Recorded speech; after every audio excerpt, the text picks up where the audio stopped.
Hello, everyone. This is Josh from the Wrestling With The Willeys podcast. I'm here to talk about Anchor. If you haven't heard about Anchor, it's the easiest way to make a podcast. And let me explain that it's free. There's creation tools that help you record and edit your podcast right from your phone or computer. Anchor will distribute your podcast for you. They go through Apple Podcasting and pretty much anywhere that sets up podcasting for you. Also, you can make your money from with your podcast too. And it doesn't take that much at all for you to be able to do it too. So it's everything you need to make a podcast all in one place. If you guys are interested, just go to the app in both the iOS and the Android store, or you could go to their website at anchor.fm. Thank you and have a good day. All right, welcome everybody. Time for the series of the ending of the first year of doing the podcast. We're pretty much doing the best of 2020, which I figured the top 5 matches in the top of our favorite pay-per-view of the year, I thought. But I mean, it could be any of our favorite things that happened over the fucking year too. So I figured that this would be a better place than ever to end up talking about it. But knowing that it just recently happened, I felt like adding the Brodie Lee passing too, especially how they were showing on Dynamite and stuff, where they did an excellent tribute towards him, and even WWE kind of did a cool one too. Somebody was talking about how it seemed like they were having AEW do theirs first, and then they did their little tribute package afterwards. That's what it seemed like to me. But they also had wrestlers do his moves.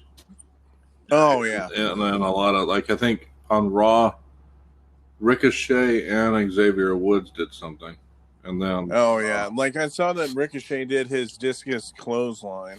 Same with John Silver on the AEW Dynamite too, and even Lance Harper or Lance Archer dressed up like Luke Harper or his alter ego, whatever WWE character. So I mean, you really show how much how respected he was. Obviously, if all these people are tributing him, and especially knowing that they did a whole episode towards him too. Well, one of the biggest things I noticed is that on Twitter, there's been quite a few wrestlers that have passed, over the years, but the outpouring that all the wrestlers gave on Twitter for him was different than I'd ever seen.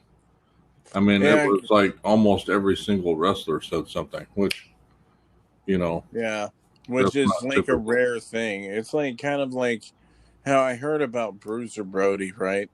I mean, it's kind of the same thing. I mean, they kind of had similar characters.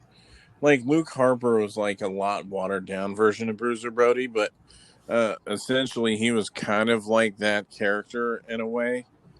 I mean, the only difference was that he didn't beat the shit out of everybody when he was in the ring with people. Yeah. But his character was kind of like that. And supposedly he was universally loved backstage or whatever, or at least to certain people. They said that he was a sweet guy and stuff like that, kind of the same thing. But it looked like he just pissed off the wrong people. Which I definitely recommend for somebody to, if they're interested in any of that shit, especially Bruiser Brody and stuff, you should check out the Dark Side of the Ring episode that they did of his thing. I only mention it because it made me think of him, when he passed, and everything that I was hearing from Luke Harper was kind of the same thing that when I was watching the Dark Side of the Ring episode. It kind of reminded me of the same thing because a lot of people said about how much they cared for Bruiser Brody and shit, and it seemed like the same thing. I mean, it sucks too. I definitely think he should have gotten more than what he did get, especially in WWE. I've always been a fan of Luke Harper. I think one of the main things that ever anybody talked about Luke Harper was how much he should have been in that triple threat between.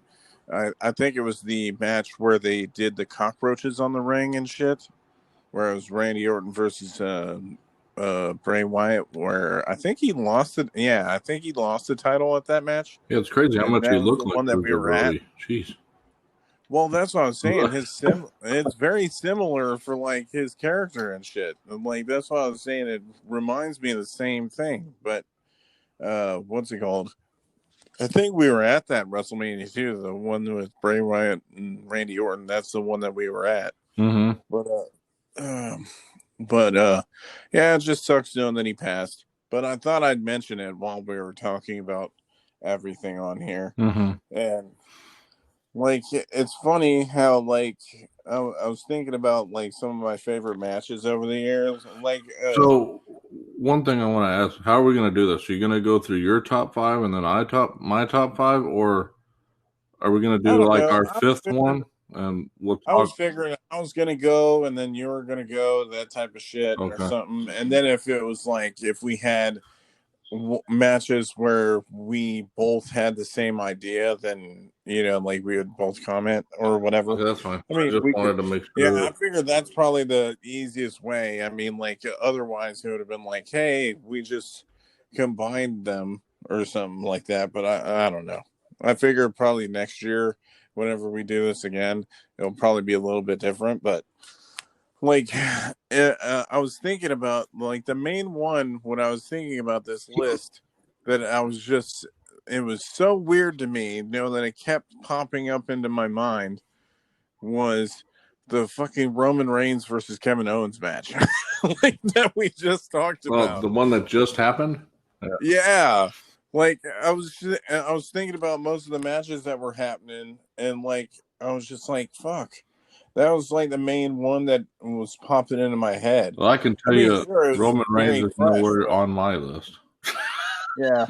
Hey, I totally understand. I mean, there's like a lot of like other ones, but like I definitely think that it's probably at least the number 5 or like maybe like honorable mention But I for was the thing. honestly But like that was the surprised at main my one that I list was when I thinking. started to think about it. Which Yeah. I thought were the best. Well, that's what I'm saying. I was like, there was certain ones where I was just like, oh yeah, that was really good. Like, I mean, it seems kind of weird knowing that you would add like a whole Royal Rumble match into it too. I mean, you can like because this Royal Rumble match was like probably one of the better ones in the past couple of years, mostly because fucking finally they got rid of fucking Brock Lesnar after that, like a couple months later. But like, oh So, man, what's it your was number kind five? of probably the Roman Reigns versus either that, and you know what? I'll probably say honorable mention for like the Roman Reigns and uh Kevin Owens match, and I'll just say the Royal Rumble match is probably the number 5. Okay, so Just which because, match? Because you're talking about the one at TLC, right? yeah, the TLC Did you one. see That the was the one one on I was thinking SmackDown of. on Friday? No, I didn't get to check That that one one, yet. well, it wasn't a Roman Reigns match. Take that back. It was Jey Uso versus Kevin Owens, but Roman Reigns interfered. So, Yeah, and threw him off the Thunderdome onto tables. Anyways, but yeah, yeah. So, okay. And then your number 5 is the men's Royal Rumble match. Okay. yeah. That's what I would figure. Just because I thought it was like one of the better ones of the, and it seems kind of weird to mention some of the cinematic matches too. But I mean, I got one of those on there. Like probably the only one that I got on there, but still. Now this wasn't just WWE, right? Because I did top No, five across. Okay. I have some AEW ones on there too, Okay. mostly because AEW is the only other one that I Yeah, watched. that was same I here. think other than Ring of Honor or whatever, but I mean, I think I'm the only one that watches Ring of Honor, but I don't have enough time to still. watch all of them. I mean, Yeah, I I know. only have enough. Like when we got like 4 damn shows or 3 shows from Raw, then we got Dynamite. And so it's like you don't have a whole lot of, and we got the pay-per-views every month, sometimes even 2 in a month. Yeah, so our focus will be on AEW and WWE. Yeah, that's what I figured. Yeah, and then if there was any like Ring of Honor matches, I was thinking for somebody to check out. I was just gonna mention them. It's funny though, But because yeah, looking at all, when you start looking online, you know, New Japan Pro Wrestling is probably the one that everybody should be watching. It seems like a lot of highly oh yeah. rated matches were on that. And Well, that, usually because they have some of their most consistent performers on there, right? Like Okada, I always fuck up his first name, but Okada every time like they say like he's like when it was him and Kenny Omega doing his shit and doing their shit like every time that they were like, oh yeah, they're like number 5-star performance, like they're Cena's, right? Like Okada and Omega, and I think most of the other guys now like they've put Jay White as like a huge guy too. Like he's not nearly as big, and like he's supposedly the leader of Bullet Club since Kenny and them left, but that doesn't mean shit anyway. Like what's it called? I'm like Jay White. He's probably one of their main people that they brought in. They have a thing called Young Lions where it's like any of them starting out. Then like they have them. I think they usually have them in black trunks and black shoes, and then they train them that way, and then they built up from the system from New Japan. So like Shinsuke I think was one, and I'm trying to think, Kenta was one too I think, and then Jay White and a few others. And I don't think Kenny Omega was one because he was in like a bunch of other places before he was in New Japan, but still. But supposedly, yeah, most of the highest rated matches over the years was like in New Japan. so what's your number But 3, Josh? Since oh, well, which one's your? I haven't Oh, even did done. you want me to just go I through all thought, mine isn't that what and you then we said? do? But because do you want to? I Oh, mean, I we was could do. thinking me do mine and then okay, never mind. But So, what's do it you called? want to do each of our number 5s and then each of our number 4s? And Yeah, that's what I was okay, thinking. I should have yeah, mentioned that. Oh, you I guess like we got it yeah. I think confused, so. but whatever. Okay, so your number 5 was the men's Royal Rumble match, right? Yeah. My number 5 was Daniel Bryan versus AJ Styles for the Intercontinental Belt back on Oh SmackDown yeah. in June. Shit, I totally forgot about that match. But I mean, I don't think I ever No, watched that it was the though. one where I don't. AJ got it, where you were like, "What? What?" I think it was Oh, not too long after WrestleMania when they brought him back early. That was when he oh, won it. how they kind of yeah. Okay, yeah. I think that was like a few months before, because that was before when Jeff Hardy won it, like a couple months after he did or Yeah, something, that was the right? shocker. Remember, that was what I was talking about a couple weeks ago. I think on the last podcast was. Did you drop off, Josh? No, Oh, then I forgot to turn off my sound bar. oh, okay. I heard boo. Anyway, um, Yeah, if it doesn't have any audio coming out for a little bit, it'll just shut okay, off. but yeah, that was the one where I was talking about. Oh yeah, AJ Styles gets buried alive, and then he comes back not even a month later, and then wins a belt. Oh, So, yeah. but that was an awesome match, though. I mean, it wasn't the best, obviously it was my 5th best, but at number 4, I had the men's Royal Rumble match. So you had it at number 5, I had it at number 4. Yeah. And again, that was mainly the biggest reason was because Brock Lesnar lost. Yeah. And And like they set up Drew like super that too, good. yeah. Like claymoring him over the damn ropes and Yep. shit. Damn. But I would probably say my number 4 is probably Keith Lee versus Adam Cole, the double title match, or the winner takes all match, or Okay. whatever. Where, yeah, because that was super good, especially the build up, like especially the pounce where he pushed Adam Cole over the fucking over the barricade and shit. That was like a huge meme at the time. They did that shit a lot. Like they kept like they're like, "Hey, get the fuck out of here!" That type of if I shit. would have seen that match, it may have been on my list, but I didn't see that one. I wasn't a big NXT person for most of the Yeah, year. I think that was one of the takeovers that you didn't see. I probably missed that one because I didn't.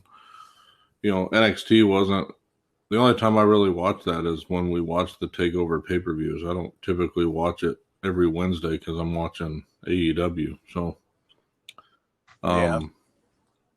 But yeah, so. So should I lead off with my third one then? I mean, that's what I would do so we can get back in line with what we were.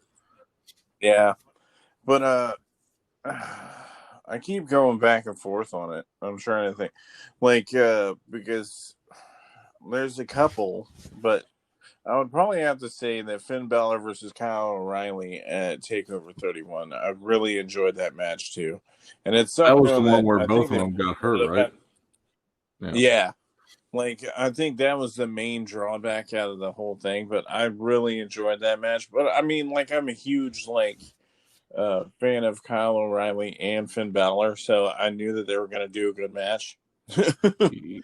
And so some of the I should mention while we're talking about all this shit is like some of these matches like that certain people are going to comment on too, like Walter versus Ilya Dragunov and stuff like that. I haven't watched the match, so I'm not going to add it to mine. It's just like any of the shit that I watched over the year. That was think you're same thing anyway. I'm doing the same thing because there were a lot what that other people had opinions on that I didn't see, so I'm not gonna just say it's the best match of the year because for me, I didn't see it, so I can't agree or disagree with that.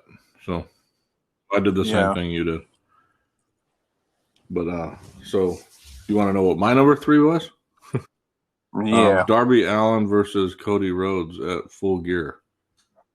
Oh, dude, I was so thinking about that one too. I didn't put it on the list though, but I was thinking about that one. Yep. So that I'm a huge Darby Allin fan, which is kind of surprising because he's a little guy, but he just I don't know if you've probably gotten it from me that I'm a big fan of the wrestlers that put their bodies on the line. I don't know if that's kind of weird, but like Sasha Banks, to me, she sells her moves. I think Darby Allin does too. I'm a fan of Jeff Hardy because he does the same thing. I'm not one of these guys that does. I don't like the guys that no sell shit. It annoys the hell out of me. Brock Lesnar is one of the worst at doing it. I think the main thing with no selling though, it has. Sometimes I know it has to do with your character, right? But sometimes it's just that's what I'm saying. It really depends on the situation. If I see Brock Lesnar no selling moves constantly, it's gonna take me and take the immersion out. It just means like he doesn't want to sell moves. Yeah. Right. It's one thing if you're trying to tell a story, right? And then you're like, I'm like the Kevin Owens match where we were talking about like how he was like, you gotta fucking kill me and shit during the match where he was struggling to get up and stuff like that. I mean, granted, he wasn't no selling it, but if he was doing something like doing the same effect where he was still hitting him and then he kept getting up in the meantime, and he's like, yeah, this ain't shit. Yeah, this ain't shit. And he's talking the whole time. Like, just imagine like Roman Reigns doing that shit. Like, no selling, just be and like and to a dude like way bigger than him though. It would have to be like Braun Strowman or somebody like way bigger than him for it to work. But like I could see that in certain people like to no sell, but like I think it just depends on the match too. Like if they're trying to tell a certain story in the match, rather than them just hey, this is my character, I just no sell a lot of moves. But yeah. Oh man, I keep on fighting about like which my favorite match was too. Yeah, mine wasn't a fight. It was yeah, it really wasn't a fight for mine, but yeah. Because my number 2 is probably man, going to there's surprise a lot of people, but again, there's just like way too many good matches out there that like mess with me. But my number 2 right? wasn't like, on anybody's list, so yeah.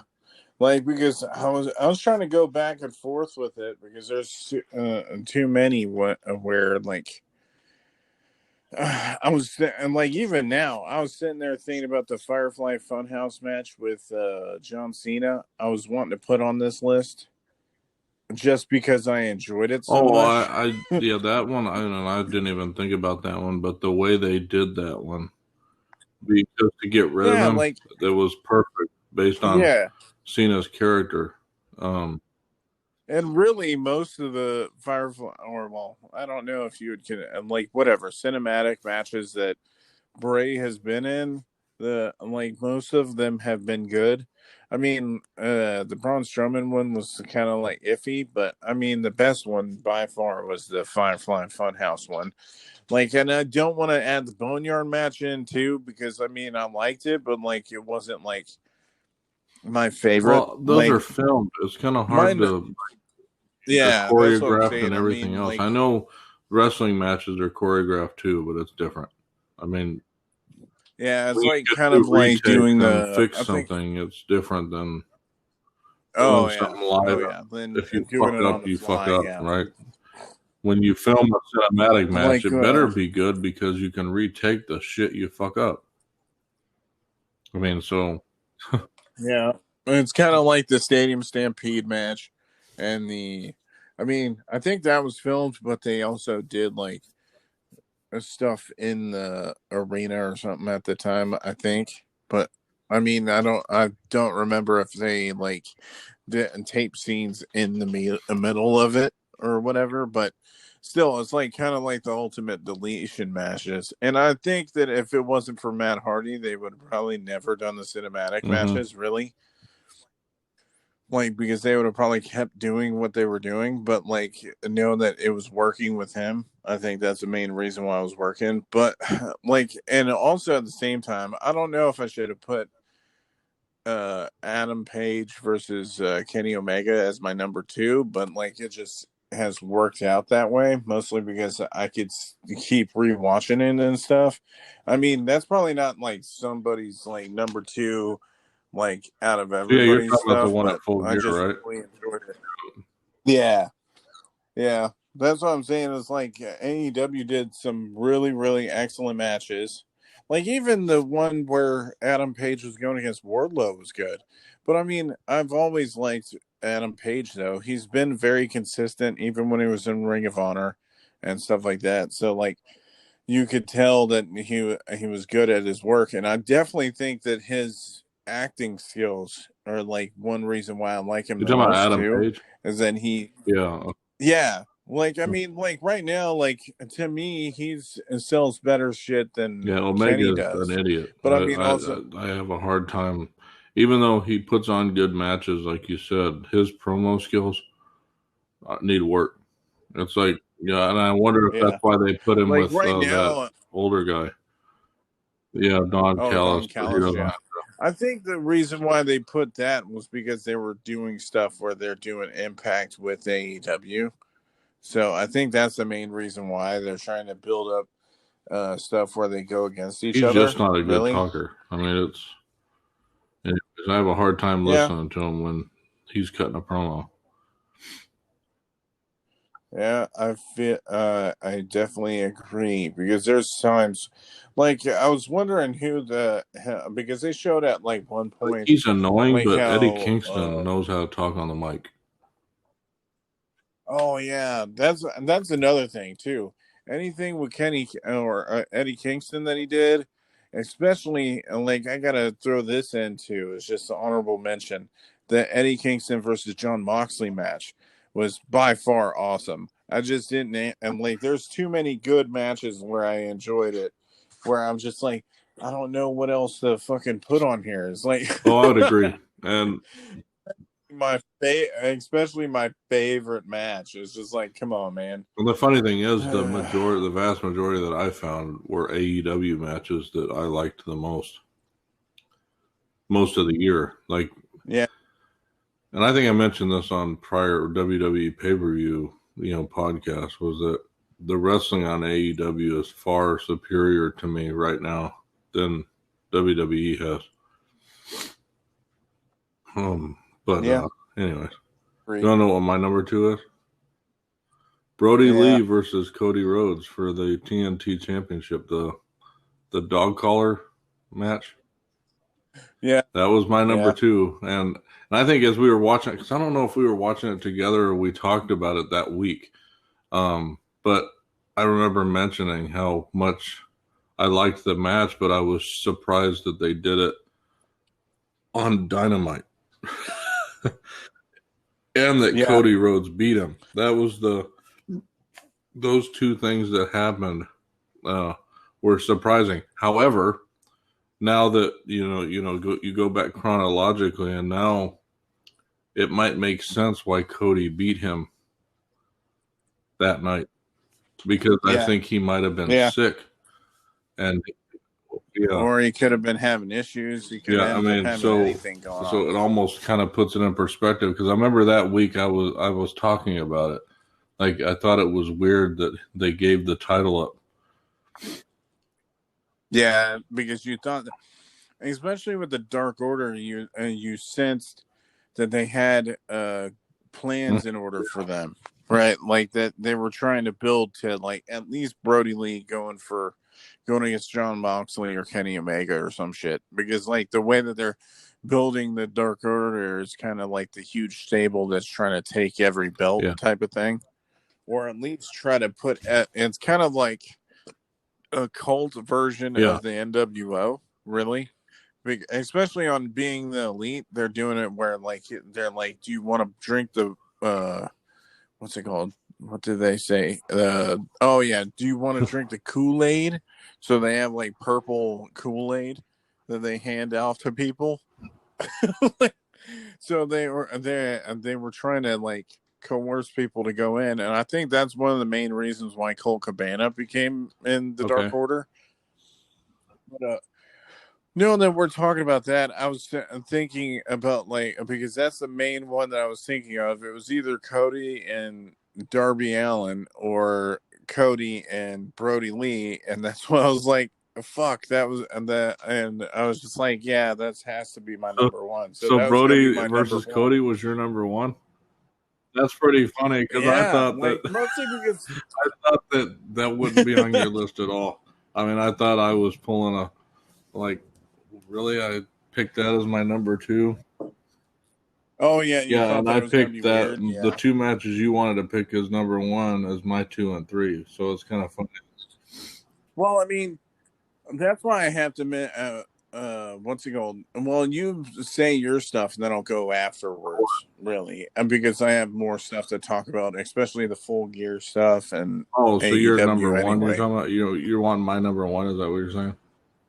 So my number 1 is Kenny Omega and Adam Page versus the Young Bucks at Revolution. Oh, okay. Yeah, see, I didn't get to. I went back and watched it, so that's why. Because when I got that membership or whatever, I was able to see some stuff. Yeah. Well, that's dope. Anyway. Yeah, that was by far. Like, that's the main thing. If you have a chance to watch that one, that was easily the best one to me. And I'm not a huge tag team guy, so as you can tell through most of my top 5, it wasn't in my. I don't have other tag teams. Oh yeah. Like, what's it called? I just think about, like, anything that stands out, like, where I'm like, can I rewatch this again? And sure, there's other matches that I could rewatch again, like, that I haven't mentioned, but it's mostly because my favorite pay-per-view of the year, I was trying to think of, like, all the pay-per-views that we watched that stood out and stuff like that, and the main one was fucking Full Gear. That was, like, the first.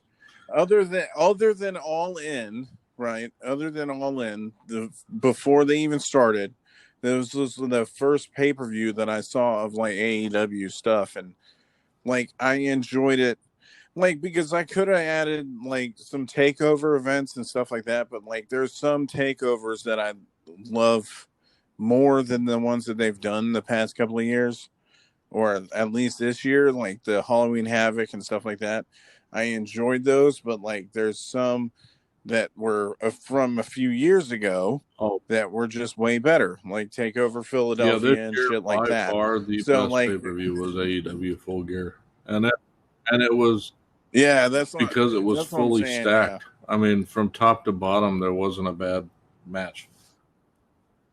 Yeah, and they had some of the like they finally had the dream match between FTR and the Young Bucks. They had Hangman versus Kenny Omega. They ended up having Darby Allin versus Cody. They ended up having, or yeah, I think that was when that was on there. Yeah, because I think the week before that Yeah, was the Darby Orange Allin and Cassidy Cody was match. at Full Gear. But yeah. And but like all the matches were good, and we talked about this during our podcast and stuff like that. Anyway, like talking about how much we liked the whole thing, and then I was just like, okay, I'm thinking about best pay per views. Okay, there's been consistently good WWE pay per views over the past like 6 months, but the only one that was standing out that I was just like, I could rewatch this more than once is Full Gear. Like John Silver and shit, and like Oh going yeah, I against could Orange watch that Cassidy and all pay-per-view them. again. Like Uh, that's what I'm saying. I'm like same with All In. Like when I watched All In, I could rewatch this I didn't shit see and be all. like, this is where I remember that was the AEW one I started missed. I and think shit. you watched it or you bought it, right? That was the very first one. Yeah, I But bought it. Yeah, that the only ones we had bought since then was Full Gear, right? But we're gonna buy the rest of them going forward. yeah, Um, yeah. but yeah, by far Full Gear was. But yeah, by far best pay per view. And this comes from like where it was like iffy during. I think it was All Out, the one Mm-hmm. where Matt Hardy fell. And sure, like there's been missteps with AEW. They've made some mistakes, but I mean, at least they fully own up to like whenever they Well, at make this mistakes point, and shit. remember when they You first know? started, I was saying, "Oh, they're becoming another WCW with all their decisions." But I think some of these lately Yeah, that they're making are different. yeah, and like how we were talking about Yeah. Brodie Lee at the beginning, them saying like, I don't know if they're saying that they were going to rename the TNT Championship and then come up with another one, or if they were just giving him that title belt and then making a new looking title belt that's called the TNT Championship, and then just Yeah, giving that I it to don't him know for either. life. And yeah, and that was like the sweetest thing that they could have done. They didn't have to do that shit, like them being like, "Hey, I'm going to put out more money to redesign a whole nother championship that we just got fixed just a few months ago." I think it's only been around for like 3 or 4 months, Mm-hmm. maybe 6 months. So I mean, them like redoing a whole championship just because somebody passed away that they cared for, it says a lot of shit for Yeah, the it does. for him. And like I said, the biggest thing to me was the Twitter outpouring for the guy. I mean, it was all over the place, Mm-hmm. and not just AEW. It was And that's mostly WWE people I saw. yeah, like especially Xavier Woods and Everybody. like pretty much everybody, man. Yeah, Like it was everybody pretty that they much showed, everybody. like even like talking about Now Miro is or Rowan Rusev or Rowan and in Lana and stuff like that, AEW showing now? pictures. Rowan, or Huh? was he just there? Because I don't know if they because were just that having was him there. surprising. But That's I what mean, like I he's didn't not think under he was. It contract was weird when anymore. I saw him on Dynamite. I was like, Yeah, well, I know that he was up on his contract, and I think his no compete clause was already up. And maybe they were trying to lead into like at one point doing something with him joining the Dark Order, right? But also at the same time, they could have just like because I think they were talking about he was taking bookings at the time. So, but I mean, you never know. He might have just went in there just to that like was say just he was up, interesting to see him you on. know. And that's the main one that I felt super bad for, like Mm-hmm. other than his family, right? Because you think about like how long they were tagging for. They were tagging for fucking years, right? Practically ever since they were in WWE, probably. Like when they were in the Wyatt family. And even when they split them up, they still brought them together again. So you know that they were like super close, or at least you would think. And that was the main one that I was like worried about when they did the Twitter thing. Is like he didn't say anything for a few days, it seemed like, and then when he finally went on Instagram and he talked about him just on the show and stuff like that, it's like contract. That's interesting. Yeah, it's just like that's the main thing. It's like that's the one thing that I have respect for AEW is like some people they don't put on the contract, but then they highlight certain wrestlers, like how they had Rock and Roll Express on one time. I think that was for whenever they unveiled the tag championships too, and then they had Bret Hart come out for I think the AEW championship. So I mean, like they were just probably like, "Hey, do you mind like doing this stuff as like a show of respect, type of thing?" You know, and that's one thing that WWE just, I don't know. And WWE does well enough when it comes to the Hall of Fame and shit, but like they focus too much shit on like celebrities, right? They want to be bigger than they are. And that's, I think that's always been their problem, is that they've always tried to be bigger than who, like, they want to be the center of attention type of thing, or at least to me. Like, that's why they always ended up having WrestleMania where they had celebrities there and stuff like that. But I mean, that's just me, though. But anyway, I'm supposed to be talking about favorite things of the year.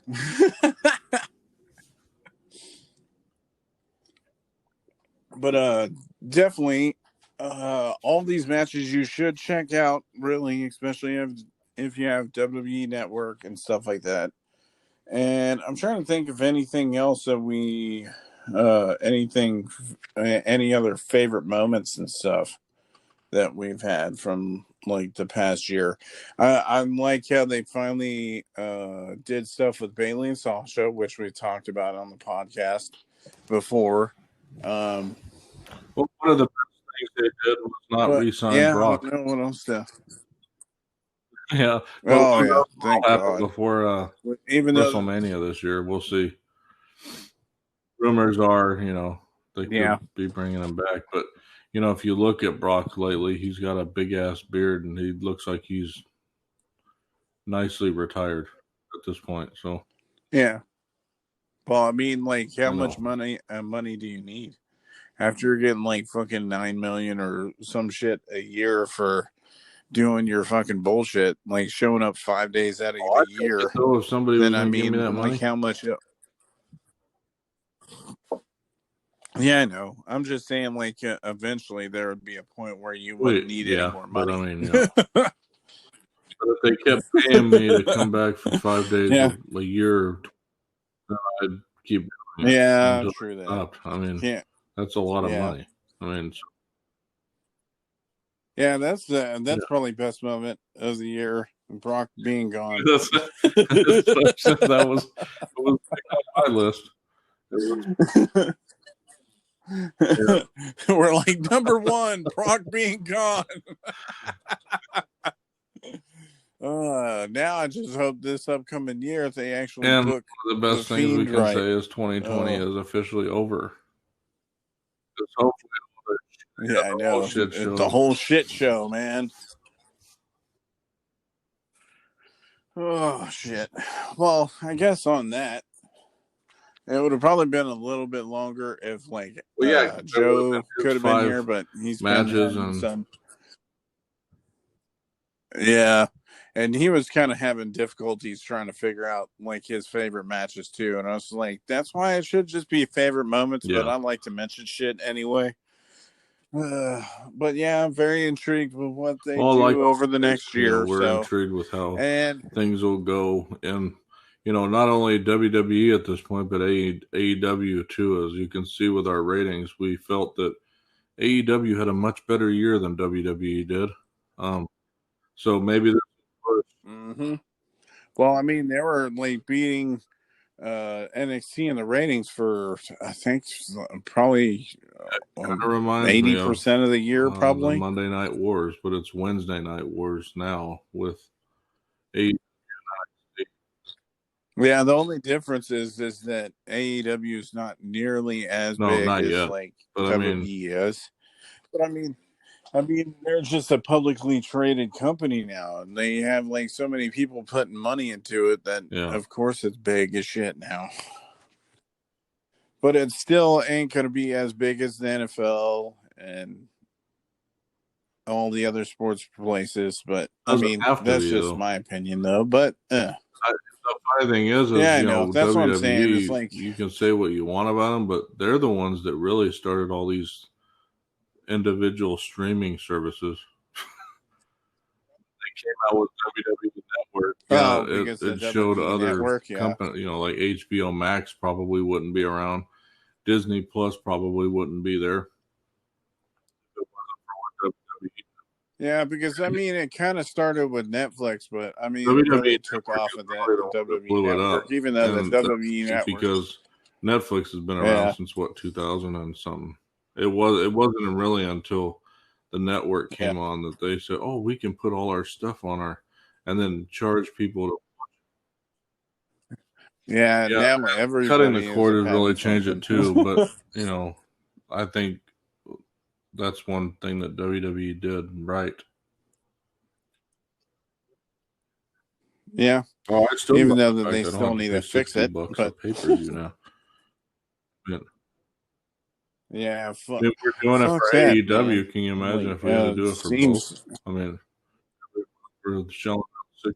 yeah, I know, I know. So,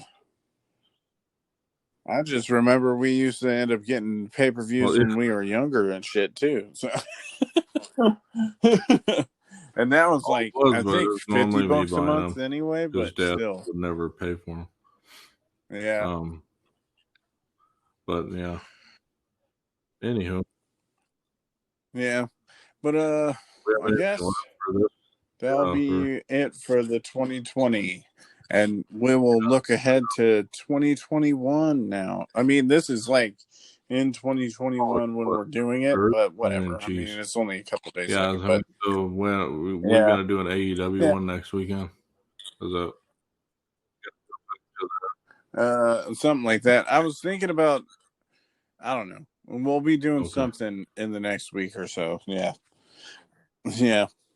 I'll let everybody know, I'm sure, like whenever we do plan it out. I know we got something at Well, least next planned week I for know like we've got either next Firefly week, Graveyard or other pit, one something of our, like that. and then Oh yeah, we the got week that. after And that, you know, then is our I don't know, maybe do, oh yeah, we got D&D on Tuesday too, I think, as long as everything permits. But if you like all this stuff, just comment on all of our social media stuff, which is the Heart of Geek. Same with the Twitch channel, is Heart of Geek, and we will talk to you guys yeah, we'll have to do for something when we hit I don't 1,000 know, like a listeners, week or something. 1,000 listens. Yeah, So yeah, definitely. kind of special thing. Yeah, but yeah, just look forward to it, especially if you made it this way. And we're thankful for having you guys around. So All right, see we you will guys. talk to you guys in the next episode. Bye.